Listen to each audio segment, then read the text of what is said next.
Have you ever tossed and turned under a bright full moon, absolutely convinced the lunar cycle was hijacking your brain? For years, science seemed to back you up, but a massive plot twist was about to change everything. In 2013, researchers led by Hijacking reported in Current Biology that around the full moon, people seemed to sleep a little worse in the lab. This finding went viral because it finally offered scientific backing for what everyone suspected about the moon's power.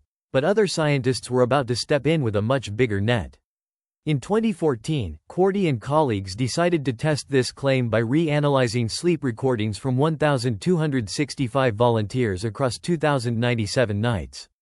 This was a far larger sample than the original study, and they found no statistically meaningful link between sleep and the lunar phase at all. So how did the first study find an effect that seemingly vanished into thin air? The 2014 team suggested the original finding was likely a false positive caused by the file drawer problem, the tendency for surprising positive results to get published while null results sit unpublished.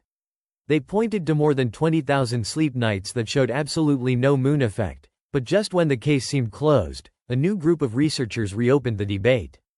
Adding a twist to the story, a 2021 study in Science Advances found that people's sleep timing shifted slightly in the nights before a full moon in real-world conditions. Scientists genuinely still argue about this relationship, which makes the reality far more interesting than a simple yes or no. So, does the full moon actually ruin your sleep?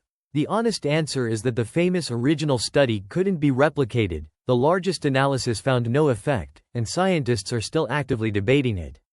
If you sleep poorly on a full moon night, it is more likely associated with your own expectations than the moon itself. Instead of blaming the sky, the only real way to understand your pattern is to track it. Subscribe for weekly space weather science. And the only way to find your triggers is to track them. Do it free in the howarewe app, link in the description.